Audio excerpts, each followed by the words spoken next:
Outro conceito que a gente precisa iniciar a compreendê-lo é a questão da modelagem, tá?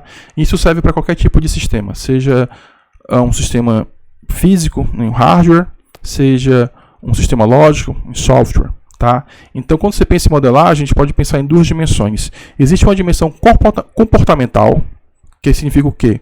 Eu vou descrever como aquele componente, aquele sistema se comporta. E basicamente o comportamento é a relação entre entradas e saídas, ou seja, como é que variou a entrada, quando variou a entrada, como é que as saídas vão se comportar, né?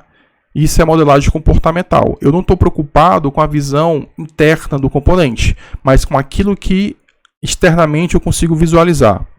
Então é como se o meu componente fosse uma caixa preta e eu conseguisse descrever o comportamento dessa caixa preta sem me preocupar com o que está lá dentro. Tá? Então isso é uma modelagem comportamental. Eu não estou preocupado com a estrutura interna do componente. Por outro lado, a gente tem a modelagem estrutural, que aí eu estou preocupado em definir quais são os componentes que fazem parte daquele sistema ou daquele componente superior.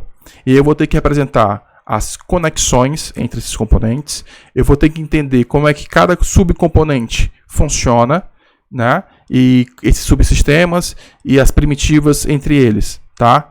De comunicação ou de sincronização. Então, quando eu estou partindo para a modelagem estrutural, eu tenho que ter conhecimento da parte interna do meu sistema, do meu circuito. Quando eu estou partindo para a modelagem comportamental, eu estou preocupado com aquilo que é visível do exterior. Então, do exterior, eu vejo como é que aquele sistema funciona, né? Eu não sei o que tem lá dentro, não me preocupo com o que tem lá dentro, né? Eu estou preocupado só em dizer, olha, quando acontecer esse evento, a saída vai reagir assim.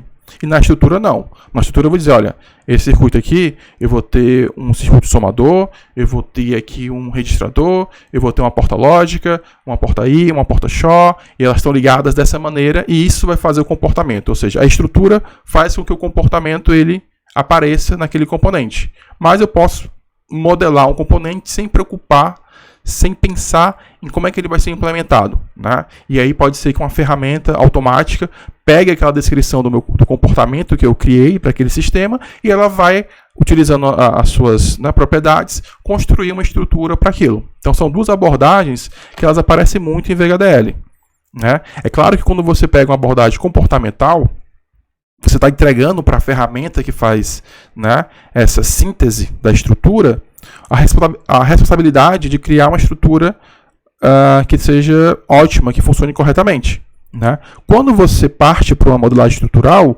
você que está indicando como é que aquele componente tem que ser construído, tá? Então, normalmente, quando você parte para uma modelagem comportamental, o seu circuito ele pode ser um pouquinho maior do que aquilo que você faria, porque você conseguiu otimizar ou então criar uma solução melhor do que a ferramenta, né? Embora as ferramentas tenham melhorado muito ao longo dos anos, mas você ainda tem essa questão, né? A gente vai ver que existem algumas ferramentas chamadas de ferramentas de síntese de alto nível, que você descreve o comportamento de um circuito em uma linguagem de alto nível, né? Existem algumas linguagens que permitem fazer isso, né? Que no caso agora a gente fala delas, e ele vai criar um circuito para você. Talvez esse circuito não seja tão bom quanto o circuito que você fizesse na mão. Às vezes ele é tão bom quanto, né? Depende muito do tipo de problema e da complexidade do sistema que você está modelando.